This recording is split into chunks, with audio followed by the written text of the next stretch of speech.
میری پیدائش سے 10 سال قبل میرے والد نے ایک شخص کو مارا تھا۔ اس واقعے کے 2 سال بعد صلح ہو گئی اور ہماری ایک رشتہ دار لڑکی کو اس صلح میں ونی میں دیا گیا۔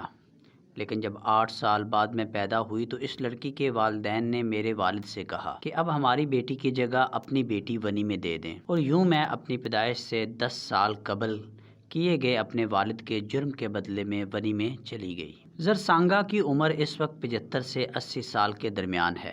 انہیں پیدائش کے فوراً بعد ونی میں دے دیا گیا اور پھر 9 سال کی عمر میں ان کی شادی ہو گئی۔ وہ کہتی ہیں کہ میں اپنی شادی کو شادی نہیں کہوں گی، کیونکہ میں تو بچی تھی اور میں شادی کی رات تک اپنی والدہ کے ساتھ سوتی تھی۔ اس رات مجھے نئے کپڑے پہنائے گئے، 2 بوڑھی عورتیں آئیں اور مجھے زبردستی میرے گھر سے رات کی تاریکی میں لے گئیں۔ واضح رہے کہ پشتونوں کی بعض قبیلوں میں آج بھی ونی میں دی گئی لڑکیوں کو رات کی تاریکی میں اپنے گھر سے رخصت کیا جاتا ہے۔ وہ کہتی ہیں کہ ان کی بارات میں صرف یہی 2 عمر رسیدہ خواتین آئی تھیں۔ انہیں نیند سے جگا کر ایک نیا جوڑا پہنایا گیا اور آدھے گھنٹے بعد انہیں زبردستی ان کے گھر سے روانہ کیا گیا۔ میں نے منہ ہاتھ بھی نہیں دھویا تھا۔ مجھے اندازہ ہوا کہ میری شادی ہے، کیونکہ اس رات سے کئی دن قبل میری ماں نے رونا شروع کیا تھا، اور وہ ان دنوں اکثر مجھے گلے لگا لگا کر چیخ چیخ کر رویا کرتی تھی۔ زرسانگا کے مطابق انہوں نے شادی اور ونی کا نام سنا ہوا تھا، لیکن وہ یہ تصور بھی نہیں کر سکتی تھی کہ ان کی شادی 9 سال کی عمر میں ہوگی۔ زرسانگا کے والد کے افغانستان کے صوبہ قندھار میں باغات تھے۔ تقریباً 90 سال قبل ان کے والد اور قریب کے ایک اور پشتون قبیلے کے افراد کے درمیان باغات میں پانی کی تقسیم پر لڑائی ہوئی اور لکڑیوں کے وار سے ان کے والد کے ہاتھوں مخالف قبیلے کا ایک شخص ہلاک ہوا۔ اس لڑائی کے 2 سال بعد جرگا نے صلح کروائی اور زرسانگا کے قبیلے کی کسی لڑکی کا نام مخالف قبیلے کو ونی میں دیا گیا۔ وقت گزرتا گیا اور اس صلح کے 8 سال بعد جب زرسانگا کی پیدائش ہوئی تو انہیں پیدا ہوتے ہی ونی میں دے دیا گیا۔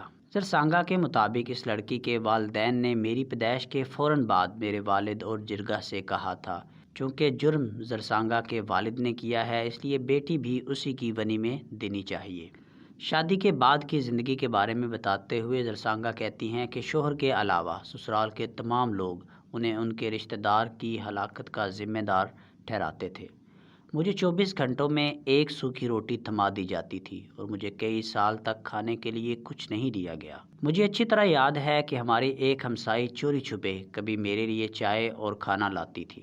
زرسانگا کی شادی جس شخص سے کروائی گئی اس کی پہلے سے 2 شادیاں ہوئی تھیں اور زرسانگا اس کی تیسری بیوی تھی۔ دیگر پشتون خاندان کی طرح زرسانگا کے سسرالیوں میں بھی مشترکہ خاندان یعنی جوائنٹ فیملی سسٹم کا نظام موجود تھا، اور والدین کے ساتھ 3 بھائی بھی اپنے بیوی بچوں سمیت ایک چھت تلے رہتے تھے۔ زرسانگا کے مطابق اگرچہ ان کے شوہر انہیں بہت ساری خوشیاں نہیں دے سکے، لیکن پھر بھی جب ان کے شوہر گھر پر ہوتے تو ان کے سسرال والے زیادہ ظلم نہیں کرتے تھے۔ زرسانگا کے شوہر محنت مزدوری کے لیے دوسرے شہر جاتے تھے اور 1.5 یا 2 سال بعد گھر آتے تھے۔ زرسانگا کے مطابق 7 سال بعد جب ان کا بیٹا پیدا ہوا تب بھی انہیں ان کے بیٹے کو 24 گھنٹے میں وہی ایک سوکھی روٹی دی جاتی تھی۔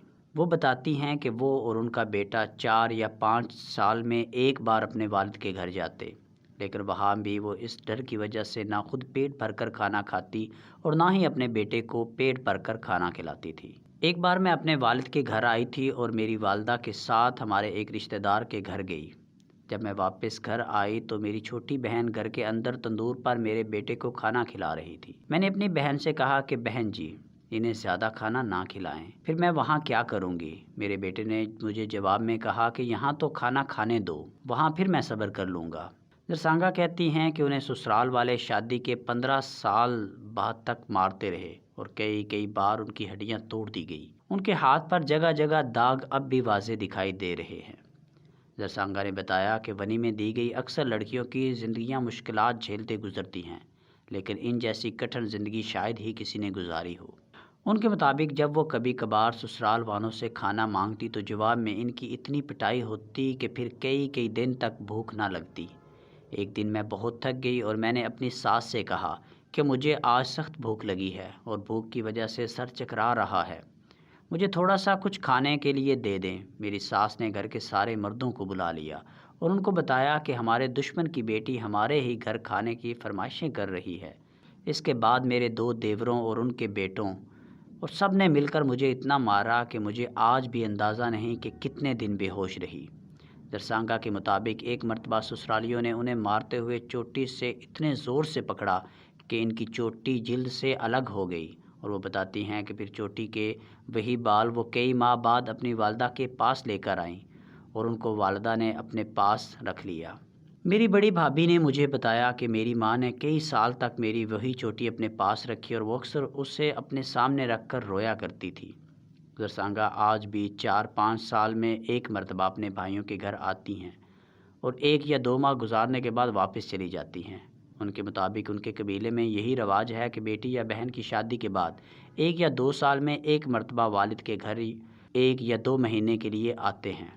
درسانگا کو چونکہ ونی میں دیا گیا تھا، اس لیے اس کو 4 یا 5 سال بعد سسرال والے والد کے گھر چھوڑتے تھے۔ ان کے مطابق شادی کے لگ بھگ 15 سال بعد ان کا جوائنٹ فیملی سسٹم میں رہنا ختم ہوا اور ان کے شوہر سمیت ان کے تمام بھائیوں نے الگ الگ گھر بنا لیے۔ تقریباً 80 سال قبل ونی میں دی گئی وہ لڑکی اب کئی نواسے نواسیوں کی نانی اماں ہے، اگرچہ اب ان کی زندگی قدرے بہتر گزر رہی ہے، لیکن ان پر کیے گئے ایک ایک ظلم کو وہ آج تک نہیں بھول پائیں۔